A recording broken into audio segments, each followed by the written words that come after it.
What is going on, guys? It is episode 7. Better late than never. We're going to kick off with loading in and just looking at this new gun that I picked up while clearing some control points off camera, because like I said in the previous episode, I'm not going to show all those.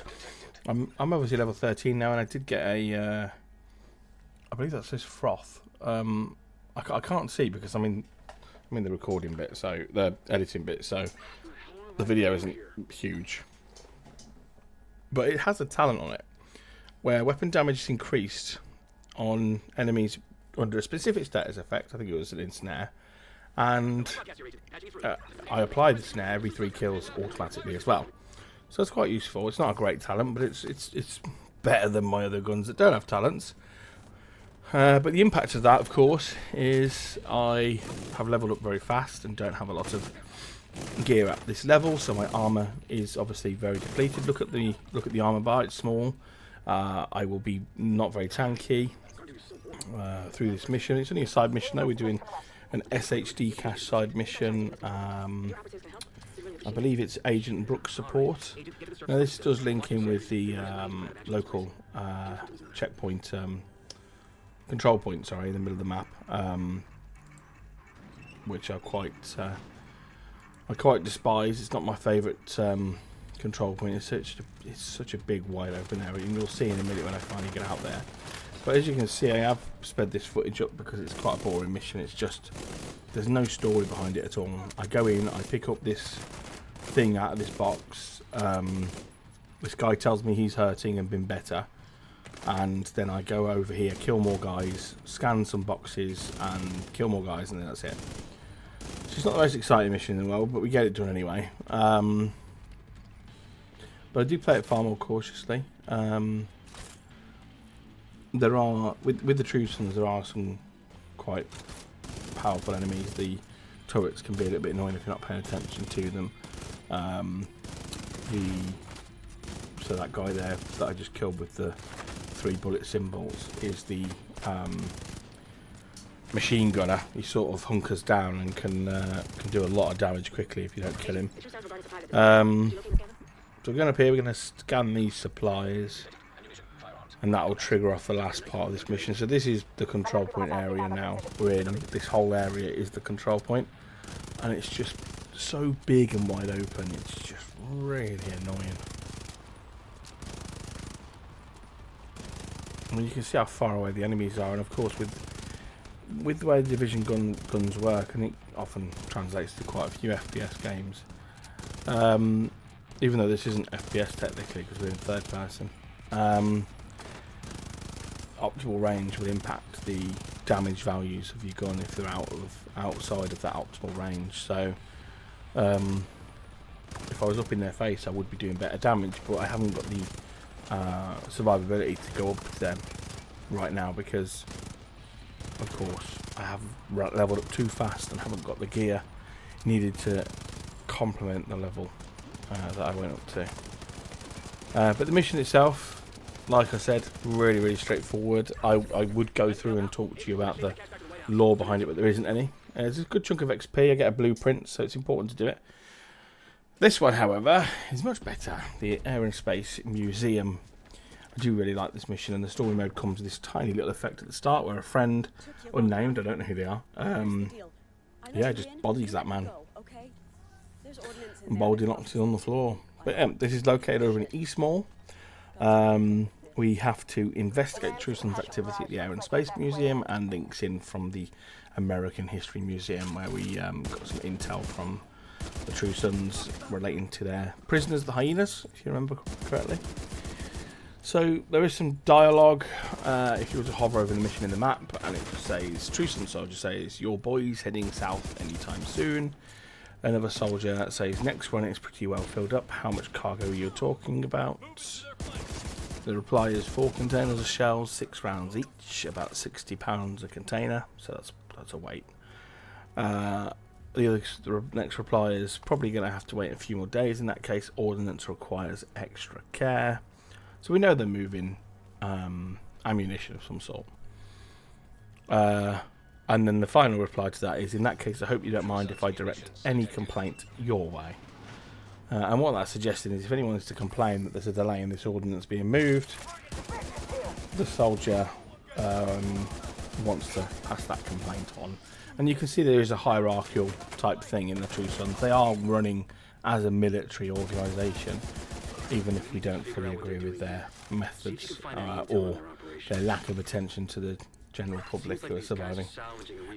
So the briefing from Manny Ortega for this mission is the True Sons took over an old JTF depot at the Air and Space Museum and turned it into a kind of factory for improvised munitions, and we need to put it out of commission. One of the perimeter guards turned on the True Sons, so you'll have some help getting in. So there we go, the unnamed person at the start was actually a True Sons guard. I'll let you through the gate, and after that it's up to you to breach the armory. So that's quite interesting, because this mission obviously is one of the, the original missions in this game, and you get it's an important one. It's part of the theatre upgrade. You get a skill unlock and obviously quite a nice chunk of XP. But 7 years on, we then get an access to AI True Sons soldiers turning against the True Sons.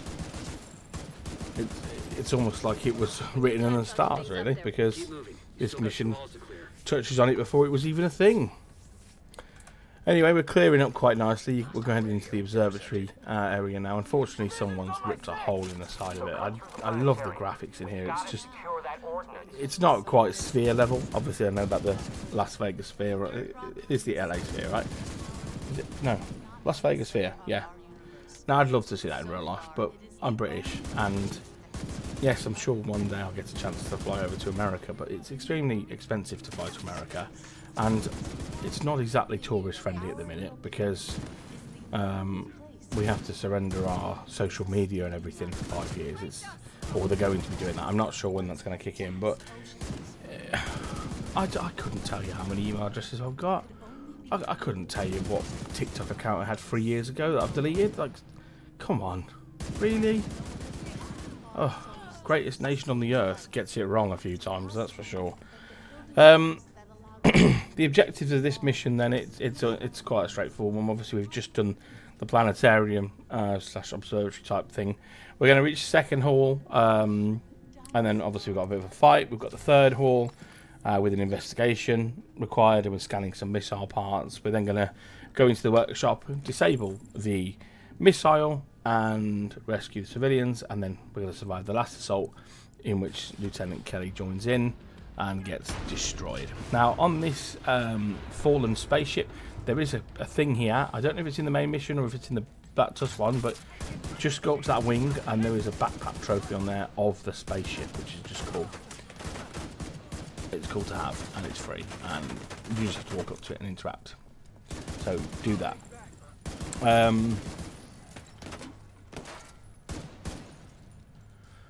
Some of you who have played X-Defiant may recognise this area, because I know it's a different style of game, different engine and whatnot, but this location is also used as a map in X-Defiant. It looks a little bit different, but obviously X-Defiant was similar in the sense of obviously Ubisoft and whatnot, and the creativity. It allows for it to be quite simple in the sense of level design. And looking at the images of the X-Defiant Air and Space Museum on the fandom, it is quite similar. There is even the Martian room. They have had to they've changed things to make it more flowy for combat. But I quite like that, actually. I really do actually like that that's been used in that way, but still is its own creation.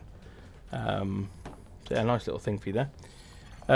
There is obviously a real like-for-like of this. It's not like I've gone in and scanned it and copied it, but if you want to see the Air and Space Museum in real life, it's the Smithsonian National Air and Space Museum, which is in Washington, DC, hence why it's in the game. And it has a lot of popularity, as you can imagine. But of course it would do, because people aren't being shot to death.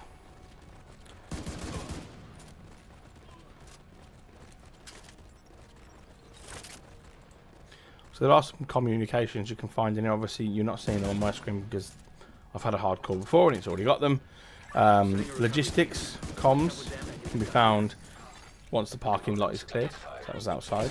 The court-martial comms can be found in the blue lit room after destroying the workstations. The superior comms is found after the Martian exhibit. The greatest ambition is located in the room after scanning the missile parts. A few of these you really can't miss. And of course they are useful to have if you want to hear the story behind these missions and the past of the area, like what the people were going through, what they were trying to do to survive.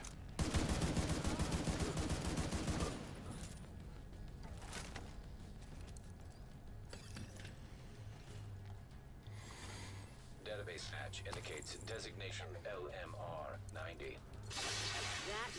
You can see that I have been able to increase my armor value. I now have pretty much 2 bars of armor, which is helpful because obviously that stacks onto my shield. My shield has got a slight increase in its durability as well, which is very helpful.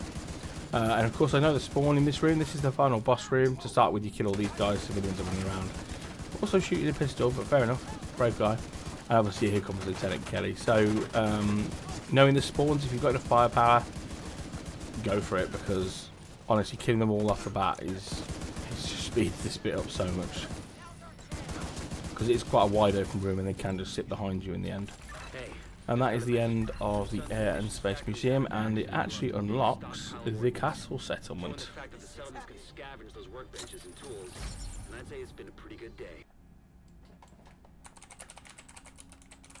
We are going to explore the castle settlement in, I believe, the next video. What I'm going to show you is I've come over to the castle settlement. I haven't gone in there yet. I've come over to this castle settlement, and below it, down the side, is this tiny little area with a side mission. And what you'll notice as well is it's a mini art gallery. So there's Olivia Vance. She gives me the side mission, which I'll show you on the map now when I can find it. I have missed it. I can see it's on the right. I'm going to find it in a minute. Don't worry, guys. There it is. Missing curators. So I was completely blind when I was recording, but we have got it. And we're going to go over and complete this mini mission, and then we'll end it there and start episode 8, exploring the castle settlement. So this mission is, we are rescuing their friends, basically the curators from the art gallery. Fancy word for basically the workers. You can be as posh as you want, but we just, at the end of the day, you're still working for a wage. You're nothing special. We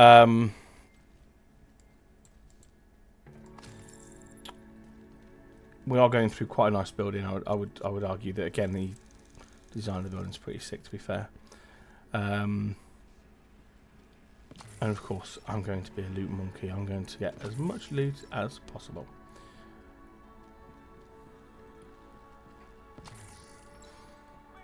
And some of the interiors actually do remind you of other buildings in the game. So some of that section there heavily reminds me of the castle. Not the castle, sorry. The Capitol building in one of the in the stronghold. So we cleared out those 3. Not exactly a fight, but we move.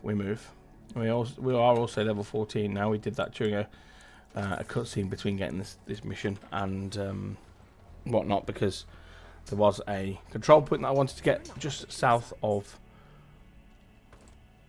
the castle settlement. We've just saved these 2.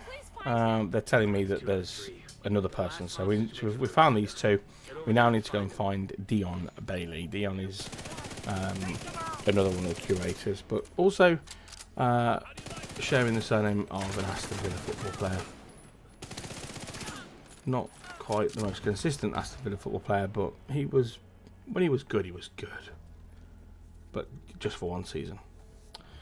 So we're going to move through here and clear out this little area. There's quite a few enemies spawn for this area, but you can just run up the side and get them gone, really. This way they don't end up getting hunkered down in front of you and they're sort of repositioning, and their repositioning makes it much easier to kill them.